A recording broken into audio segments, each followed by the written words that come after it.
Hey everyone, this is Blackbinder, and welcome to the first of 4 character guides for the game Full Metal Furies. I'm starting off this series with the quote-unquote leader of the Furies, and that is none other than the tea-sipping, tackiness-loving, go-cat-having Triss. Now please take into consideration these are just my opinions, and if you have a different one, that's fine. Just put it in the comments where you think I got it wrong.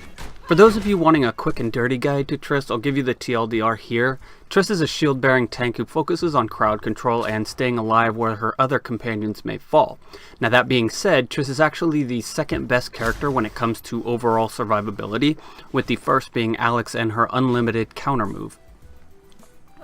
Triss's basic attacks make use of her shield and can be upgraded with a variety of effects such as AoE or permanent haste. Triss's first line of defense comes from her ability to use her shield to block incoming attacks at the cost of shield durability. Shields can break but also regenerate over time. Triss's evade move is a dash that has her running in a somewhat aimable and controllable direction, hopefully away from the action. Triss's ultimate power is an AoE damaging howl that can have a variety of effects depending on what shout you equip her with. Triss has a few ways you can look at her stats. Because of her built-in survivability, you never need to go super heavy on health. I will usually increase her health with whatever is left over after upgrading damage or her other skills. The only time I make it a point to upgrade her health is during like a difficult boss fight or boss stage where the boss can one-hit me even after I've regained my health. For example, one of the endgame bosses can hit you for up to 154 damage in one of its more powerful attacks. I was able to upgrade my health to the point where I had exactly 155 health after regaining, making any more upgrades until New Game Plus just not really worth it. Tech is one area of Triss that you will either ignore or boost depending on how you want to play her.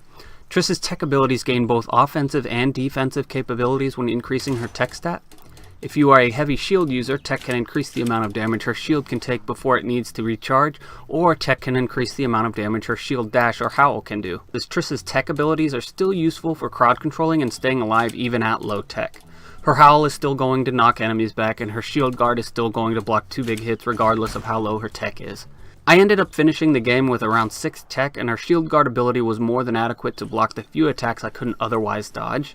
That being said, her shield guard ability is by far her best means for avoiding damage, so if you rely on that, you are going to want to increase your tech just a bit higher. You're going to need a decent amount of strength for Triss even if you aren't using her as your main damage dealer.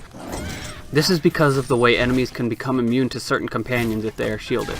Because of this, and because certain bosses or mini-bosses are much harder if you can't take down their adds quickly enough, I tend to favor strength over tech and health for Triss, even though she isn't my main damage dealer. For the endgame bosses, I had her strength at 10, which was more than enough for taking down enemy shields. Next we are going to go over the different skills in the skill tree for Triss. The first 3 skills are going to be strength up, health up, and tech up.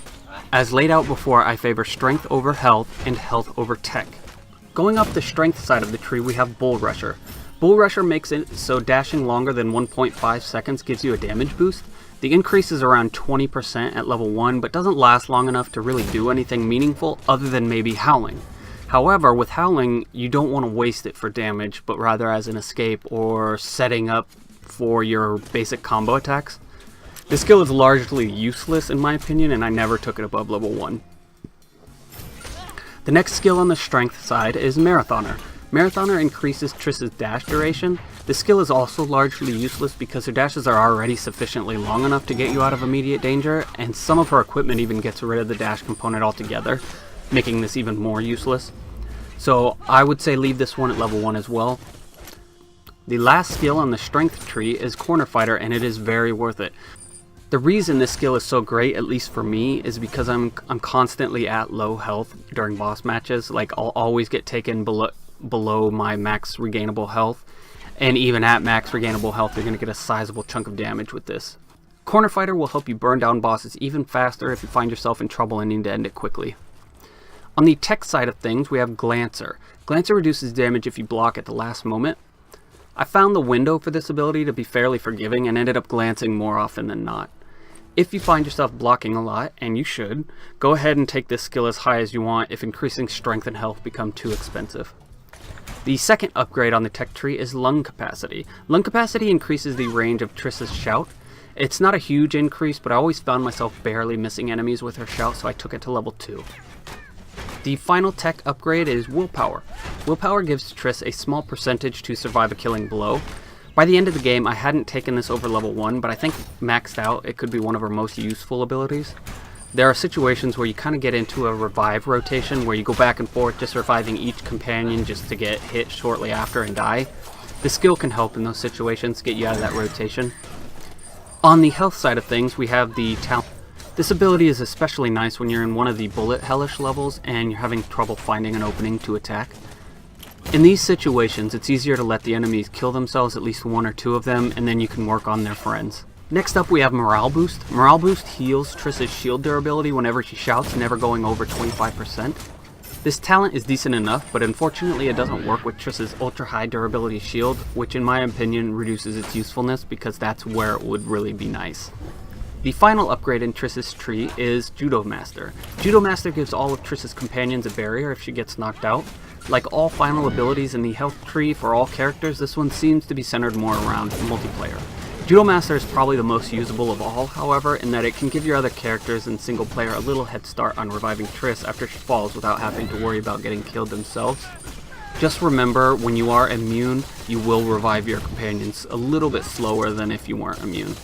For shields, Triss will most likely want to choose between Wind Shield and Riot Shield. The Wind Shield does decent strength damage and gives Triss permanent haste. This huge buff comes at a cost of 25% health, however.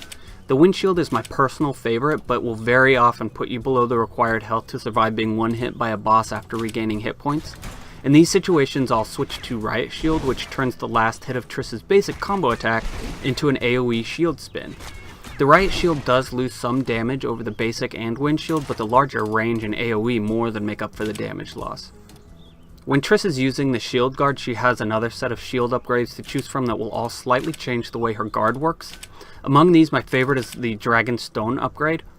The Dragonstone Shield Guard takes a hefty penalty to shield durability, about 25%, in exchange for the ability to reflect melee hits. With this upgrade and the reflective coating talent, you can now reflect all types of damage sent your way. The lower durability is easily offset if you aren't using Triss as your main damage dealer, or if you make liberal use of her other escapes in between blocking. My second favorite shield guard upgrade is Cold Adamantite. Cold Adamantite has about 6 times more durability than Dragonstone at the cost of not being able to regenerate. This durability, as previously stated, cannot take advantage of Triss's shield restoring shout talent. I find that on a majority of levels you aren't going to need to regenerate your shield because they're either too short or they're easily dodgeable situations. With Cold Adamantite you can just power through a level and never have to worry about any pesky shield breaks. The evadability upgrades are all pretty unique, but there's really only one that you should use defensively. The Cloak of Constitution turns dash into runaway. Runaway gives you an aimable but otherwise uncontrollable dash accompanied with a damage shield. I found this to be the best because even while dashing with the regular dash, I was still taking damage from awkwardly aimed attacks. For the offensive Triss, there is a decent upgrade to the dash called Cloak of Strength. The Cloak of Strength lowers the range of her dash significantly, basically just getting rid of it completely, but it increases the damage greatly. I found the best way to use this offensively was just to replace Triss's final attack combo with it if you can. You can use it without using the combo if you don't have enough time to pull off a combo, and it still works just fine. Both Triss's final hit in her combo and Cloak of Strength knock the enemy back, so unless you're proficient with bouncing enemies off the wall, it's going to be hard to hit with both of them. Cloak of Strength also has a super low cooldown, so you can use it pretty freely without worrying if it will be up the next time you need it, unlike many other skills. I also found Cloak of Strength is good for hit and run tactics. If it's a bullet hell level and you just can't find a way to get an attack in, or more than one attack, or the attack opening is very short, just use Cloak of Strength, knock them back, and then dodge while it regains its cooldown. Triss's Howl has 3 possible upgrades you may want to use depending on what you want out of Triss. If you built Triss for damage and didn't neglect her tech that much, the original shout is actually the best in terms of damage output. Otherwise, you want to pick between the Turtle Shout and Winter's Shout. Turtle Shout is my personal favorite as it applies a barrier to you and your team for a short duration, giving you yet another source of guaranteed damage avoidance. Winter's Shout is the best for CC, however, because it's going to stun everyone it hits. AoE stunning enemies is also a very nice way to get some free damage on the enemy, stun them, and then go up and smack them with your regular combo attacks. Because of this, I'll often switch back and forth between the 2 shouts depending on the situation. Normally against bosses, stun isn't going to help you out that much, so I'll go for Turtle Shout, but Winter Shout Like, there are a lot of levels where there are just so many enemies coming at you at once that Winter Shout is really going to carry you there. Triss is a versatile tank that can take control of the battlefield and do damage when necessary. I feel that Triss is a very easy first character to start off with and pairs well with either Aaron, the engineer, or Meg, the sniper. I would avoid pairing her with Alex just because there are some levels where it's going to be really difficult to melee the entire time. If you see anything you disagree with or something you want me to consider adding in the next guides, please feel free to leave a comment below. If you like what you saw, subscribe for more Let's Plays and guides covering a random assortment of video games. This has been Black Binder, and thanks for stopping by.